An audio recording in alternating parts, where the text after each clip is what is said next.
Initial. B. A, it's an A. D. He's here. To save us. He says, you know what? You've gone soft. And I'm going to fix it. No more! Spectacular. Video games.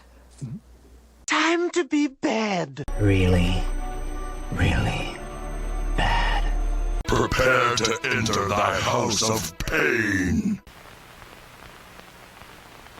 Program CH has successfully gained control of the stream.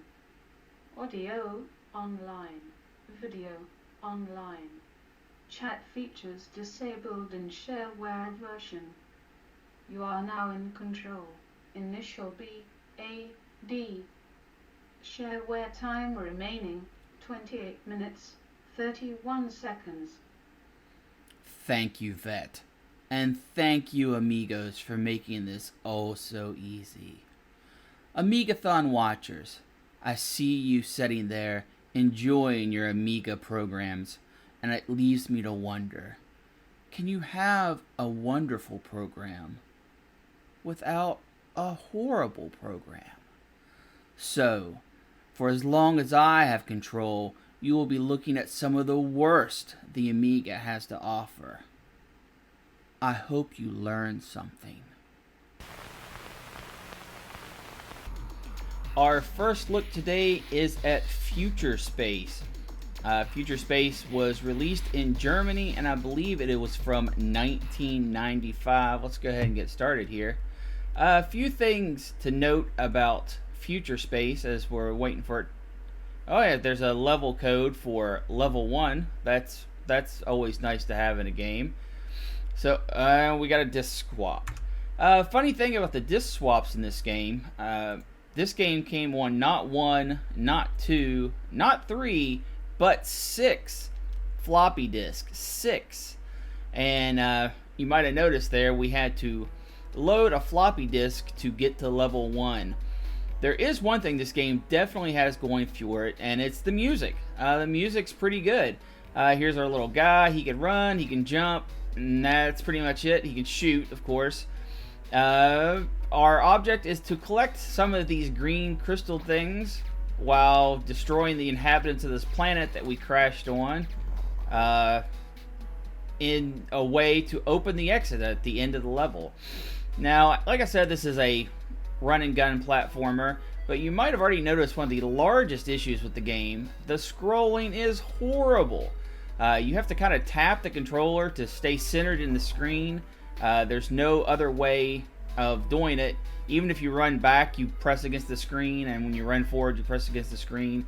The other issue, of course, is the game is on a continuous timer. You'll see it down there in the corner. 27 seconds left. I don't even think I'm going to make it off the first level due to kind of standing around and figuring out my controls and whatnot, but we'll see if we can get there. There's not a whole lot of threats. Oh, that's a time pauser. That might save me. That's enemies. Enemies bad, of course. As we move forward here, I can't see what's coming up, which makes me kind of inch, and I did not collect enough gems. That is the other issue you have to contend with, and I died. So, I didn't die there. Problem number 2 with the game. Now that I've died, I have to do a disc swap. And that's right. It reloads the intro and makes you swap discs every time that you do that. So you say initial BAD. A lot of people, some people, very few people, had 2 disk drives at this time, so you could just put one in one drive and one in the other, and this wouldn't really be a big problem until you got into later levels. Not true, because this game does not support multiple disk drives. It is a 1 disk drive game. It does not recognize other drives. So here we are back at the Future Space title screen. Let's go ahead and try to get going again. The story is in German, but I can kind of summarize it for you. You get on your plane and you are going about your mission when you crash land into a planet. The planet, and there's the start level again. The planet is hostile, and you are and you are trying to fix your ship and get to your home planet, I believe is what's going on. Again, the game is in German. Having to swap disc around already is making me want to be done. But let's focus. Let's see if we can get back to level 2 and hopefully beyond. So here we go, back to future space. Trying to get the screen to move forward without me having to get in too much danger. You know, I said before that you have to collect so many of those little diamond ring type things, but I'm starting to think that you actually have to get all of them. Now you notice this segment was also in level 2, so you might think, Initial BAD, did you just continue? No, I did not continue. This is a brand new level. This is level 1, and I feel like, all right, I feel like I'm going to at least get off this level, although the controls in this are unique. It's of course up to jump. It is an Amiga game, and if you just tap your diagonals, you will not travel your full distance to jump. So it does have that going for it. However, the game is on a grid. You can even see when I walk, he walks up to his next grid spot and then stops, and then you have to process from there. The jumps will put you in between grid spots sometimes, and it then pushes your character forward, which makes making precise jumps oh, I didn't mean to get that. Makes making precise jumps sometimes very difficult. Now I know I have to get up there. Oh, this is going to be the death of me. I know I have to get that gem, and I'm already down to 30 seconds. Oh goody, I get more health. That doesn't matter. I need a time stopper really bad. There's one. Now I need gems. I need to see that little exit arrow pop up. Oh, there it is. Alright, now I'm just gonna go. Just go to the end. Who cares if I get hit? Hey, level 3 of future space without cheating. That's pretty good. Unfortunately, you see level 3 looks exactly like level 2, which looked exactly like level 1.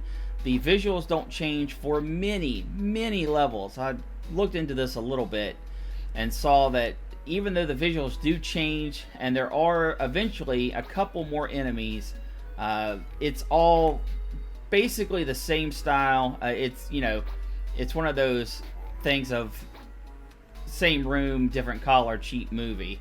And God, sometimes these rings are so hard to see. And another thing about the speed up power up that I just noticed is it forces you to go to the next grid section even more so than jumping does. Uh-oh, new enemy. It was a worm ball creature, a staple for all games. Oh, and I've just noticed I've only got 21 seconds left. Boy, I need a time stopper really bad. Oh, I got the exit. Level 4, here we come. Amazing display of skill. And level 4 looks exactly like level 3, which looked exactly like level 2, which looked exactly like level 1. So, yep, same owl bird enemies. They seem to be dropping a lot more rocks. At least I hope that's what's going on. As you can see, health means nothing. It's all about beating the clock over and over and over. You know what I haven't gotten? They were nice enough to give me a password for level 1, but not for level 2 or onward. Oh. Alright, I don't know if I killed him or... Oh, exit! Go, go, go! Don't worry about enemies. Look at this. You are having a full-on buffet of future space. Level 5, just like level 4, level 3, level 2, and yes, level 1. I know... Oh, Oh, well, I know I have to get that ring, so I'll just dance in these spikes until the thing comes back around. Okay, I can't stand on the platform of the platform, apparently. I guess you'll have that. Wow, the physics on the platform. Spectacularly broken. Please don't make me run fast. I'm full of bad game. And I know you guys might be sitting at home thinking, initial BAD, this doesn't look that bad. Is this really the worst the Amiga has to offer? Of course not. Of course not. This is a playable bad game. And, you know, I could, of course, find the most broken, non-functioning games out there, but that's not what this is about. This is about if a developer would have taken a little more time. Oh, exit, just go, go, go. If a developer would have taken just a little more time and put a little more care into this game instead of just wanting to get to the finish line, this could have been playable. This could have been a game that someone would have picked up and enjoyed. And unfortunately, that's not the case. Oh, spinning platforms. I should have known. Oh boy, having to wait for these. Oh, no. I think this is where the ride ends, folks. Having to get all of the gems and waiting on spinning platforms while running at Mach 20 is gonna be the end. I might actually die from health. Oh, this is just uncontrollable. When you're moving normally, the game is somewhat uncontrollable, but when you are thrusted into super speed, oh, you absolutely have no chance. There have been other playthroughs of this where people have gotten, oh boy, where people have gotten pretty far. But if you notice, they all use rewinds and they all use cheats, specifically time cheats, to get to the positions that they have. And oh, that's the end of me. Lost from time. And that's what Future Space has done. It has lost the time. I hope you've enjoyed this little slice of Future Space. I'm going to be coming back with a game the soccer fans out there, the football fans out there should really enjoy.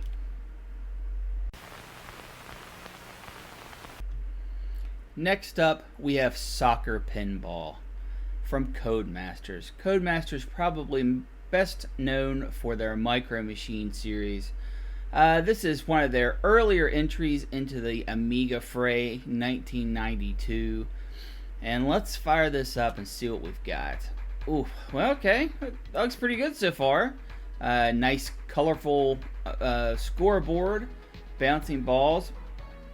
Music's okay. Let's see how that carries into the main game here. Now, I have pressed a key to continue. It's thinking about it, I think. Oh, there we go. And let's dive into Soccer Pinball. In Soccer Pinball, we play a scrolling pinball machine. You see all that lovely music we had there at the beginning is now gone. And our soccer theme has begun. It's over. Okay, that's just ball one. Bad luck. In real pinball, we call that a house ball. Whenever you get a drain right down the middle, early into your shot, house ball. You know, those happen in pinball all the time. So, didn't quite give that one enough oomph. There we go. So you can probably hear the audio in this is just abysmal. Where the audio in Future Space was one of its saving graces, the audio in this is just basically beeps and boops. You might also be able to notice that the flipper only suggests where the ball should go. It doesn't actually direct the ball. The physics on this game is by far the worst I have seen in a pinball machine from a competent studio. Now our goal, of course, is to get it into that goal, but if you notice, now that we have knocked down all the targets, the goal is worth 0. Making the ball resets all of the targets and puts us back into control. A sparse pinball machine would be, I think, pretty kind, as this is one of the most empty, toy-free, shot-free, target-free environments I have ever seen in a pinball machine. The outlanes, thankfully, at least drain to your flipper. If you notice, when I'm flipping, the ball is going through the flipper rather than being pushed by the flipper, which causes it not to really go where I want it to, but goes where the game tells it, and it's over. That's okay. It's okay. We got another ball here. The rare 4-ball game, I believe. And we'll get back into it. The table design in a pinball machine, always the most vital. And for video pinball machines, I would say the physics... We're going to give this one more go, but I don't know how much more soccer pinball I can stomach today. It has been a roller coaster ride of disappointment. As I said previously, we always try to look for the good in a bad game. That really helps us decipher, where they got it right and where they get it wrong. I think the wrong is pretty self-evident in this game. So let's look at some positives. The scrolling is smooth, although the ball movement isn't. But the scrolling up and down is very smooth. There are points awarded for hitting targets. That guy on the playfield, he's kind of keen.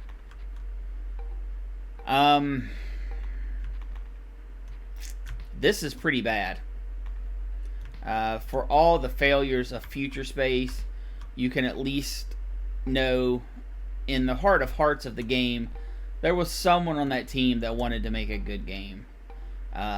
This being released by a well-known and well-respected company makes me wonder if this was just a throwaway idea. Maybe it was a project for interns.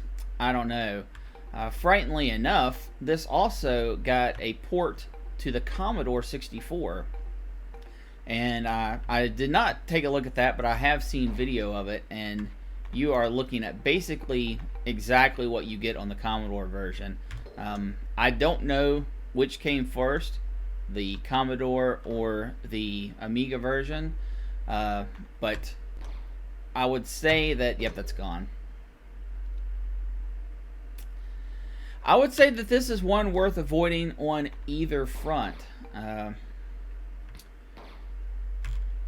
It is a shame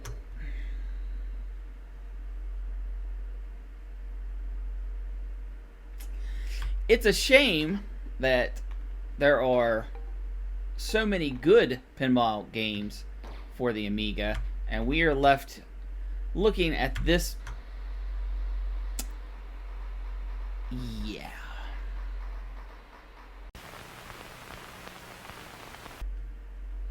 Lastly today, we are taking a look at Baravento, the Brazilian fighting game. The style of fighting that this is based off of is the dance style of fighting, where you're always in motion, you're always moving, and you are you use that fluid motion to strike your opponent. And as you see here at the opening, a man towers over a defeated opponent. It really gets you pumped up. The music's really thumping, and you're sitting there and you're thinking, yes, I'm going to play this amazing fighter with all these spectacular moves. They're always moving. You're spinning, you're jumping, You are doing all this amazing action, and the music here really drives that home. It really puts you in the mood to get in there and really kick some butt. Yeah, big, bold title screen. I like this kind of stuff. This really sets the tone. It pushes the game's agenda. It makes you feel the way it wants you to feel. You know, it scrolls up here, and look at the smugness on this guy's face. He says, yeah, I won. And that's exactly what we want in a game. We want it to make us want something. I can't wait anymore. Let's get into it.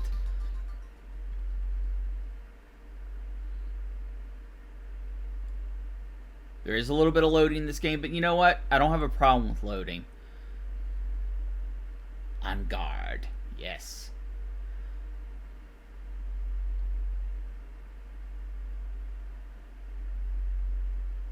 It delayed satisfaction.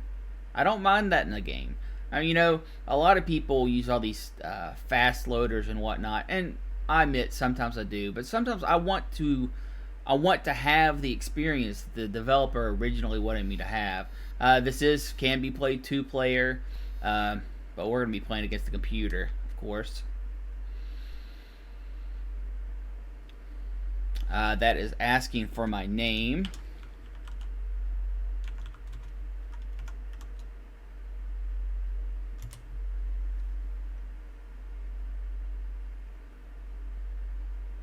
Did I just spell that wrong? I think I just spelled that wrong. Doesn't matter. Let's get into the fighting. Oh, yes. No character select, no nothing. It just puts you right into the action. Apparently, we're fighting in front of a large bell. The computer is incredibly aggressive. You got that inchworm there in the back. That's kind of keen. This is a one-button game, of course, and it drives the whatever direction you're pressing is what kind of move you're going to do. I've definitely found kick and jump, and I'm getting my butt handed to me right now. Block appears to be optional. Alright, I'm going to do some push kicks. Get out of the corner here, hopefully. Oh!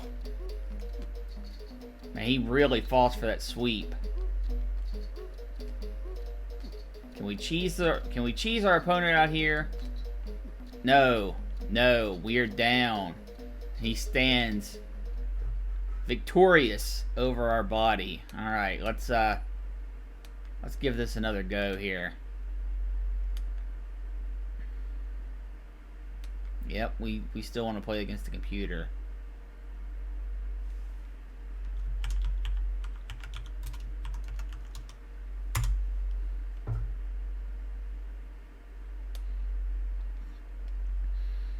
Now, this game gives you no time to learn what's going on. It just throws you straight into the heat of battle. That, I don't think, is a good game design. I think you need to make your first opponent a learning experience. Sure, it does kind of draw the game out on later playings, but, you know, once you know how to play, Alright, my opponent does not know how to sweep the leg. He would never be a Cobra Kai. Alright, let's get aggressive. You see, no time limit. This is basically a street brawl. And, that's interesting. I thought before I was controlling what my guy did by choosing different directions.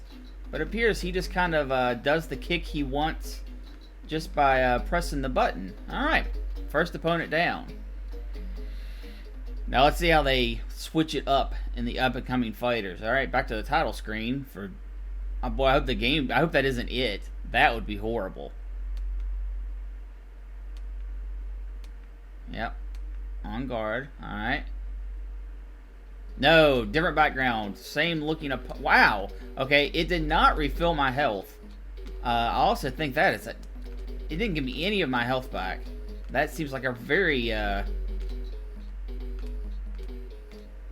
very bad thing to do to a player. Especially in this type of game, where I can't imagine. Oh, hey, the inchworm has been replaced by a bird for interesting background things going on. Now, the actual motion of the kicks and punches, I mean, they definitely could have used some more animation, some more frames in there. But I'm literally just hitting my button over and over, for those wondering at home. And I appear to be having some success. When I was trying, I was actually losing. But rapid fire button technique seems to be the way to win the day. And my second opponent is down. Alright. And we are back at a title screen. Surely they're not going to make me fight a third opponent on no health. I mean, is there some kind of training? Oh, this looks like a different screen. No, same health. You know, at least the first and second backgrounds were somewhat inspired. This is just the exact same opponent doing the exact same thing, but this time he's in red pants. Our inchworm friend is back there again. This is an example of a cash grab. I mean, there is no game here. I'm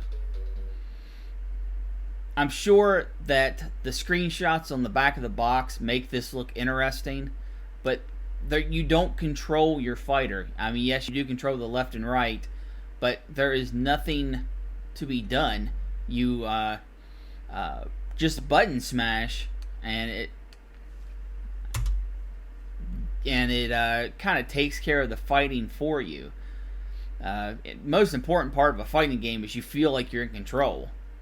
The second part of a good fighting game is you have interesting characters and interesting moves. This is just one guy with a beard fighting a guy that doesn't have a beard, and is in green pants. I did look at this earlier, and I looked for other options, maybe to get another fighter or to go to some kind of training screen, but no, this is it. This is the entire game. This was a box release in Brazil, and it should not have been. This is literally nothing. Yep, he's got me in the corner. I guess I can block for a while. This is definitely...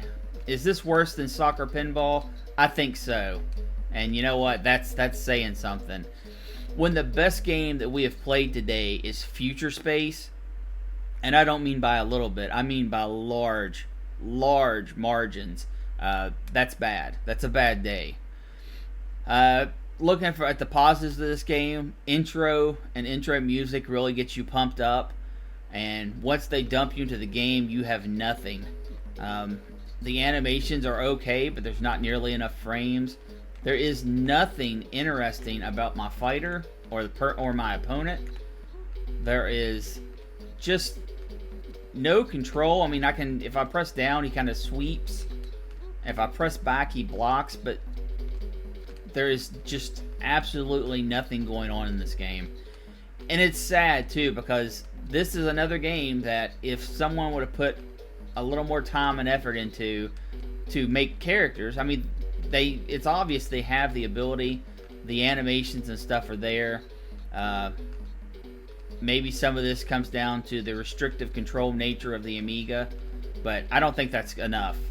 I don't think that's justification to put out a title of this quality when you are literally just pressing buttons over and over. So yeah, I think this is the worst of the worst. Initial B A D. I cannot delay the share where registration timer any longer. We are starting to lose control of the stream. Full control loss in 30 seconds. Thank you, Vet. Amigathon watchers, I release you back to your good programming. In lieu of payment, please make a donation to the Children's Miracle Network. We need those kids to get well so they can also play bad video games.